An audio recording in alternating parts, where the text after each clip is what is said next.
All right, so you've agreed to sit down and talk to me a little bit about this book, the infamous book on leadership and your 7T success system. I've read the book. Um, I know others that have read the book, but there's a whole bunch of people who've never been exposed to this. And you know our audience, you know our membership, they're contact center customer care folks. We want to encourage them to take a look at it. But let me ask you a few questions. I guess the easy one is, why did you write it? Two reasons. One is a lot of people were asking about the 7T success system. The former companies I'd been with, former companies I'd consulted with, they were trying to convey, what the 7T system was. And I thought, you know what? People seem to like it. A lot of people have found a lot of value from it. And the easiest way to get the process out there to more people so they could, potentially use it was to write a book. You can use the book itself and then just kind of take what is taught in the book and, kind of apply it yourself. You don't need me to come in and consult or anybody else. It was just a way to get the 7T system out to as many people as possible because it works and it's an easy to understand game plan for organizational leaders from supervisors all the way up to CEOs. Is this your system? Did you develop the system, or is this a system that you've picked up over the years from a number of different leaders you've had?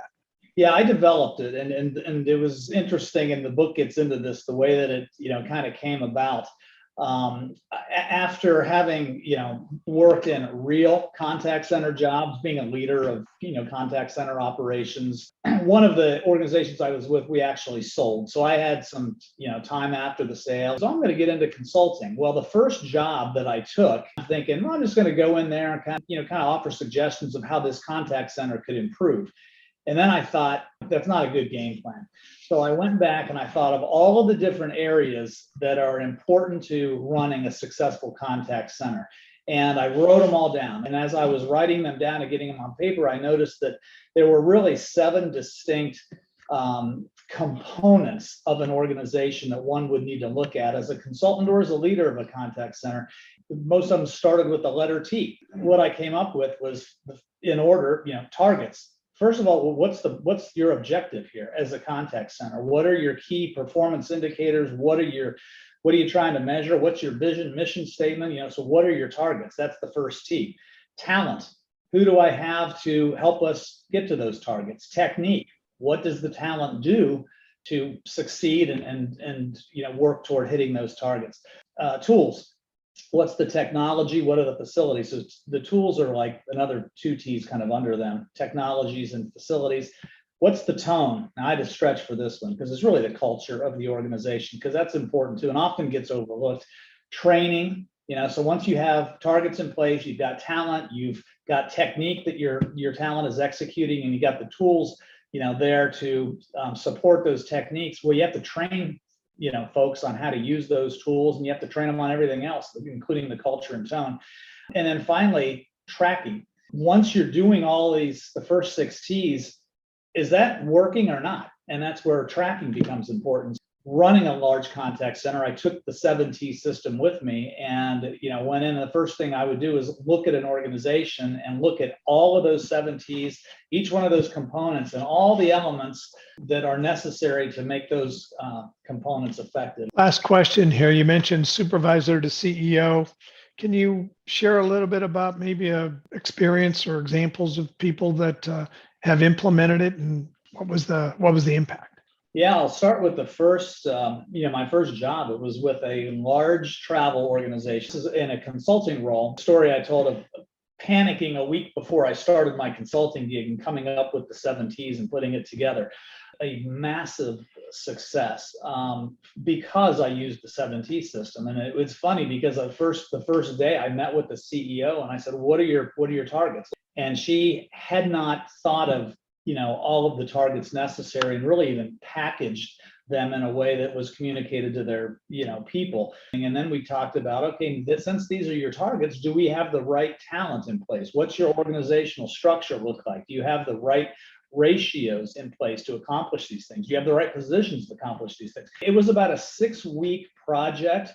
And the impact to the bottom line was tremendous. Not so much at the beginning, although there were some real low-hanging fruit that we were able to identify just by going through the 7Ts, literally on day one. Over the next year after the 7T system was run through once, she actually rolled it out to all of the management team, and it's a continuous thing. You don't just do it once, it's a continuous. As soon as you're done with it, you repeat it over and over.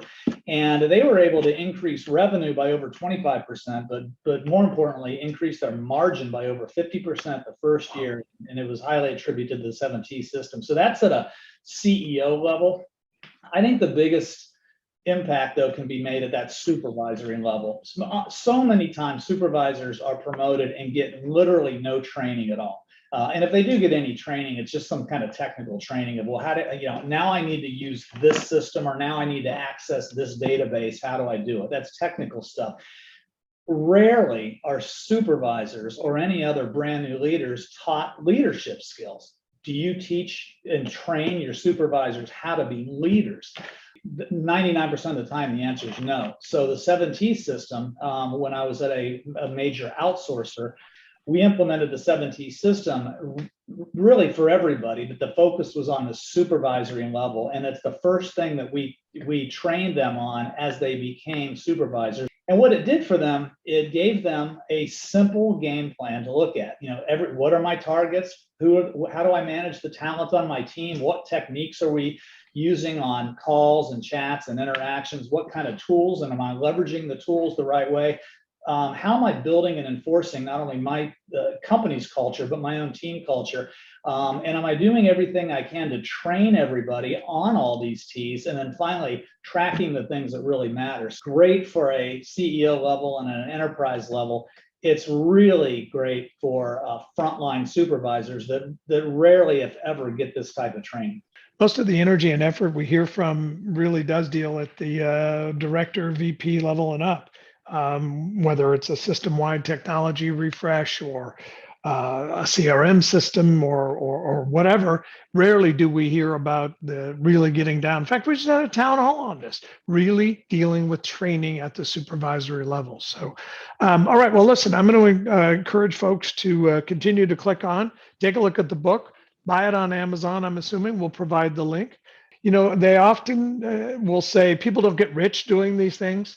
They do it because it's the right thing to do to help others. And I kind of get the feeling you're cut from that same cloth. You did it for the same reasons. You get to be our age and you start to think about, well, how can I pay back and pass along? Which is another reason I wrote the book. And I said that. It's like, I had people ask me, well, how do you do this? What do you do? Well, it's easier if I write a book and take a look at it. So it's a relatively short book, it's simple to read because I wrote it. And, hopefully people can get value out of it, especially brand new leaders and that need to have some kind of guideline before they, or as they start their career as a leader. Well, thank you for taking time today to talk about it. Thanks for writing the book for all the benefit of others. I appreciate it very much. I appreciate you talking to me about it, David. Thanks.